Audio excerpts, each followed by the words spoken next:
Fordola, have you been waiting here all this time?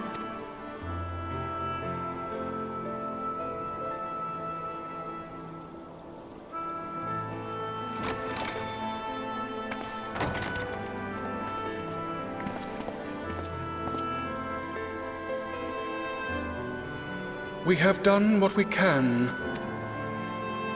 May we see him? I do not think that wise. You must let him sleep.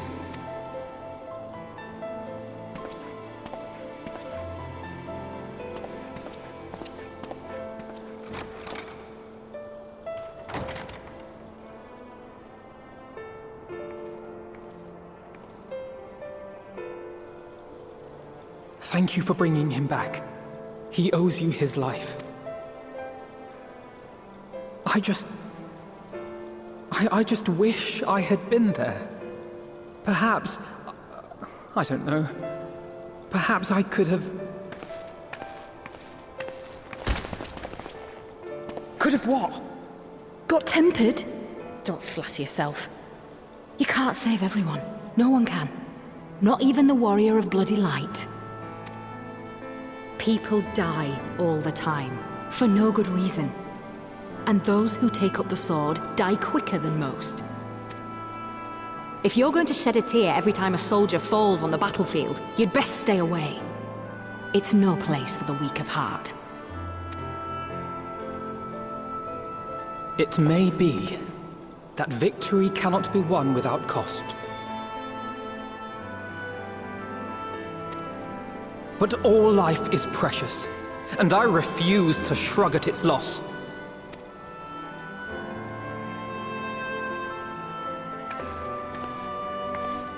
All life is precious!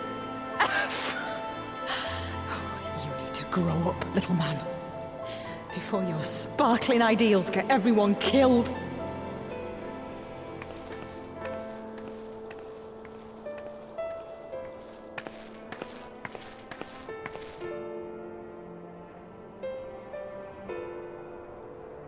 You're right. He is idealistic. But the world has more than its fair share of realists, like you and me. It's people like him who dare to dream that things could be better and make it happen against all the odds. They are the ones whose names live on forever. The heroes. The battlefield's littered with would-be heroes. At this rate, you'll lot'll be next. And what'll become of your precious dreams then? They'll be gone. Like dust on the wind.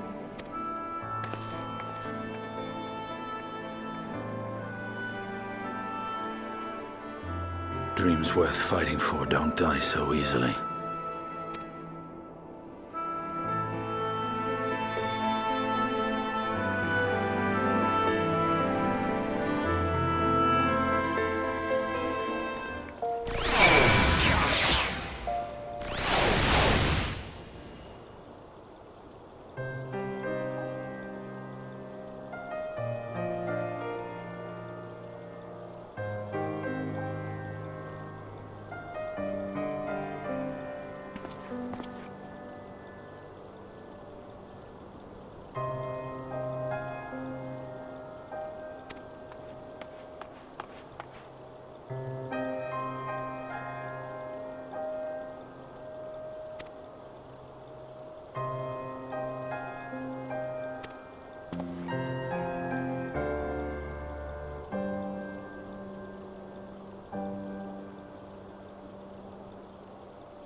Your Grace, pray forgive us our lateness.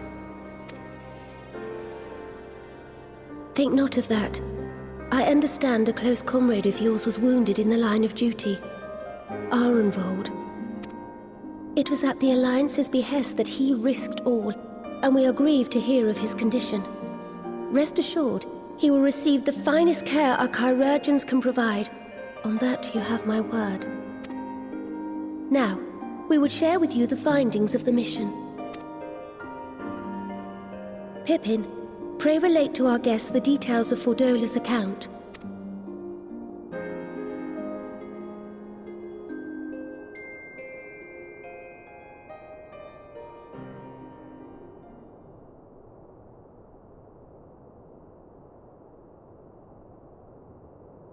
First Bahamut, now Ifrit.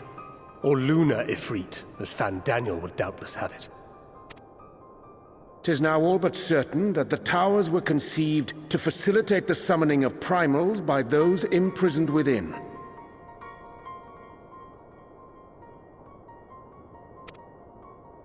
Less certain is the means by which the Telophoroi constrain the wills of said entities to enact their designs in defiance of the pleas of their victim. Mayhap they do not. If mere proximity to the towers is enough to make loyal servants of the Empire's mortal enemies, it stands to reason that the same is true for those held captive. They invoke their gods for the good of Garlemald, and in their disturbed state of mind, summon a primal whose form reflects their own alteration. It all begins to make sense. Upon closer inspection, I realized that the towers bear a striking resemblance to a much larger structure which Urianger and I observed from afar during our visit to the Imperial capital. Assuming it too is capable of tempering those in its immediate vicinity, it would go some way to explain the swiftness with which the Telophoroi managed to rally so many Imperials to their cause. While the situation in Garlemald is indeed troubling, I fear we have more immediate concerns. Ifrit was not the only primal summoned. At approximately the same time, observers at several other towers bore witness to the emergence of further such entities.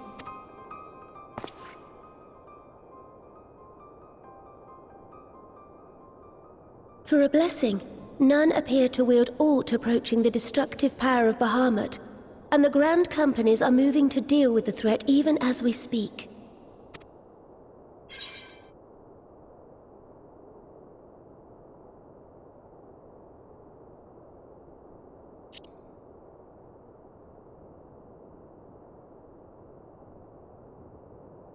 Though we are aware that the task will not be easy, we would call upon the Scions only as a last resort. Pray, conserve your strength for now. After all, it was not so very long ago that you rid us of Bahamut. On which note, I am pleased to report that our talks with the Amalja have reached an agreeable conclusion. They have pledged their full support to our cause. It is our hope that this historic agreement will encourage other tribes to join us at the negotiating table. And I know that I speak for all of the Allied leaders when I say that we will welcome them with open arms at such time as they do.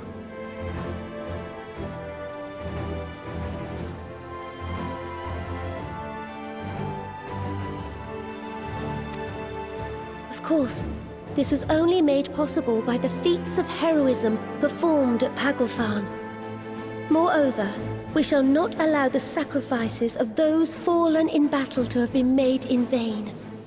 As hope leads to victory, shall victory lead to a new dawn for Eorzea.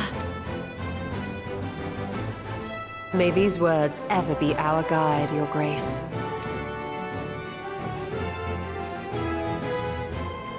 Now, if you will forgive me, I must consult with the Syndicate on the matter of our new allies' integration. Till next we meet, my friends, I bid you safe travels and blessed respite.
Welcome back.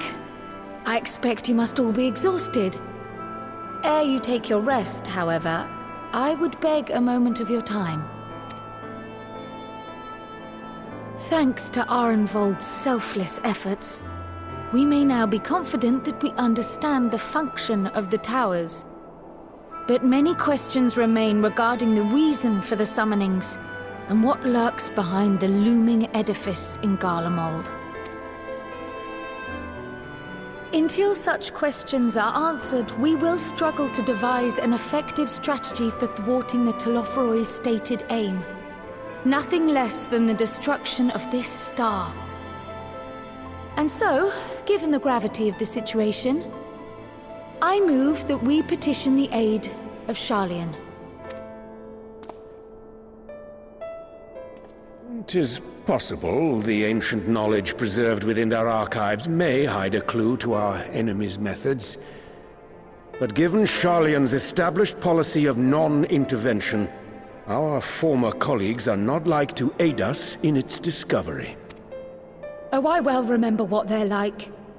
The Forum's barefaced refusal to assist you in the days prior to the calamity must rank as Sharlayan's most shameful act since the Exodus. But were the final days to be reenacted, it would spell doom for us all. Surely even they cannot turn a blind eye to that. I trust we are all of the same mind on this matter. Urgent as it seemed, I took the liberty of petitioning the Alliance for leave to act as Eorzea's emissary, and have since received their blessing.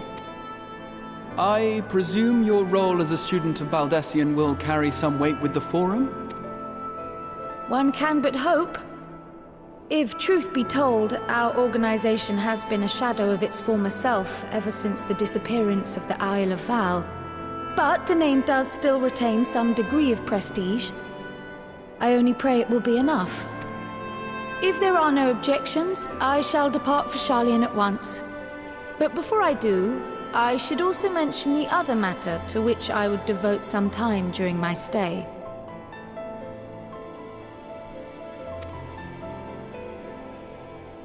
After hearing what transpired in the first, I began to question the true nature of Hydaelyn's blessing.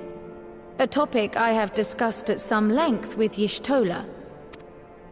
We were wondering, when was the last time Hydaelyn spoke to you directly?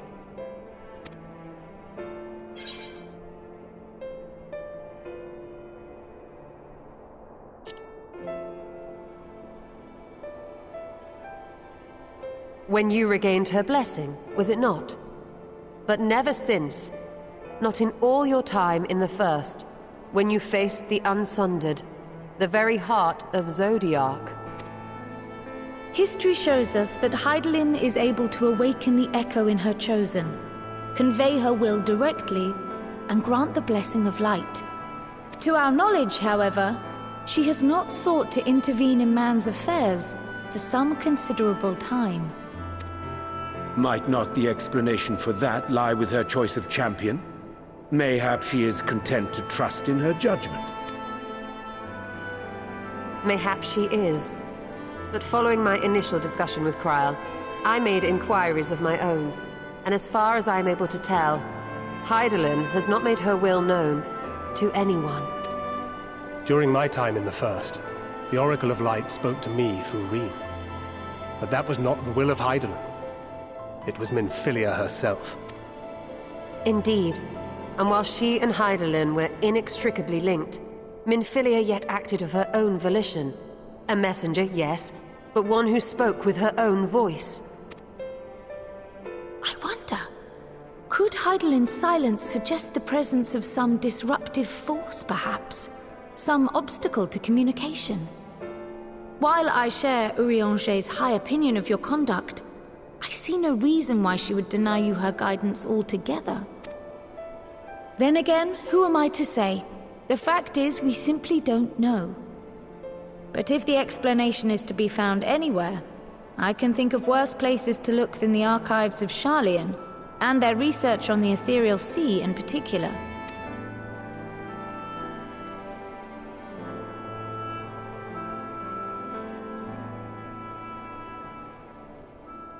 Resolved though I am to go, believe me when I say that I take no pleasure in the thought of leaving you a member short. Now, of all times. Estinian, we stand on the eve of a struggle that will decide the fate of this star. One in which we Scions may play a telling part, yet we are but few in number. And so I must ask you again, will you join us?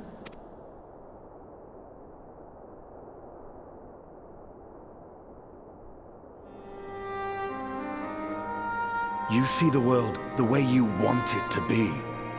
I see the world the way it is. You are idealistic to a fault. But I know you would never turn your back on those in need.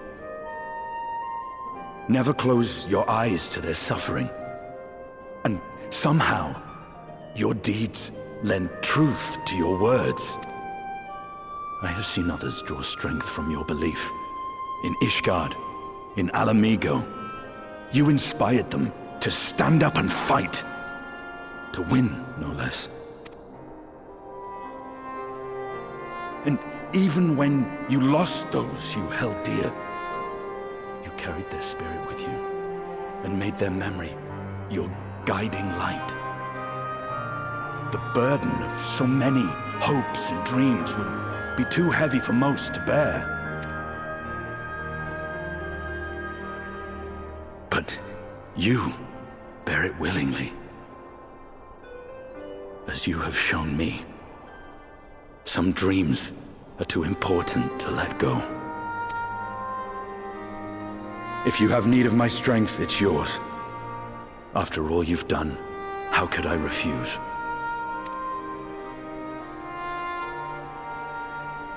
Thank you, Estinian. Whatever challenges await us, I shall not falter. You have my word.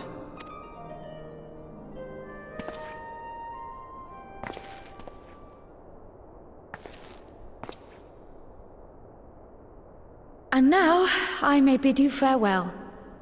Safe in the knowledge that all is as it should be. In this little corner of the world, at least.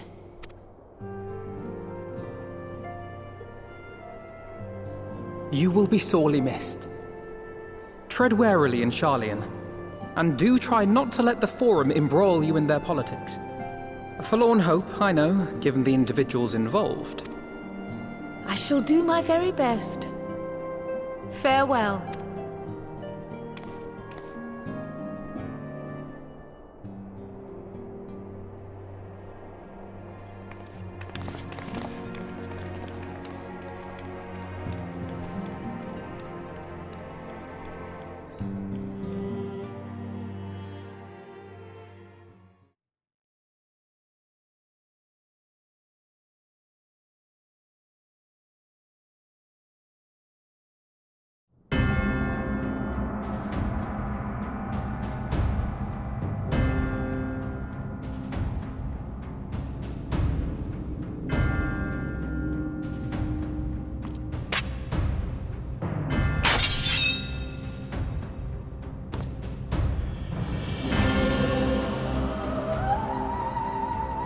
Well...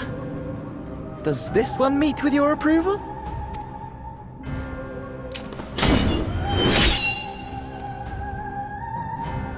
Apparently not.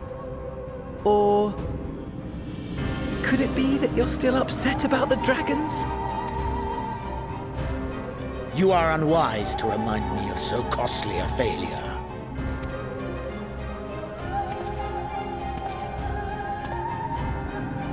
It will not affect our plans, I trust.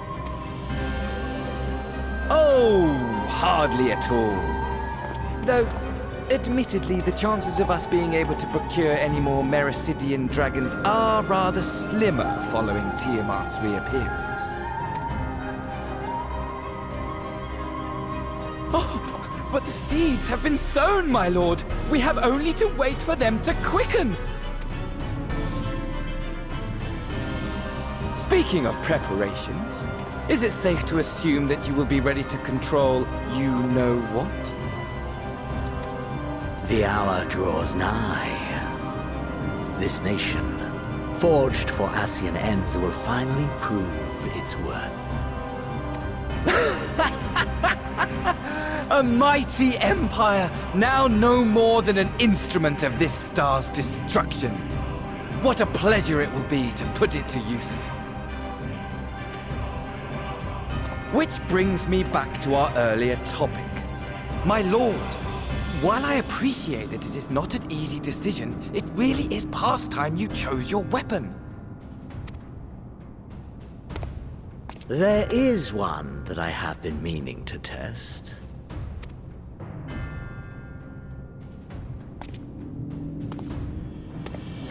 Well, well, not quite what I was expecting.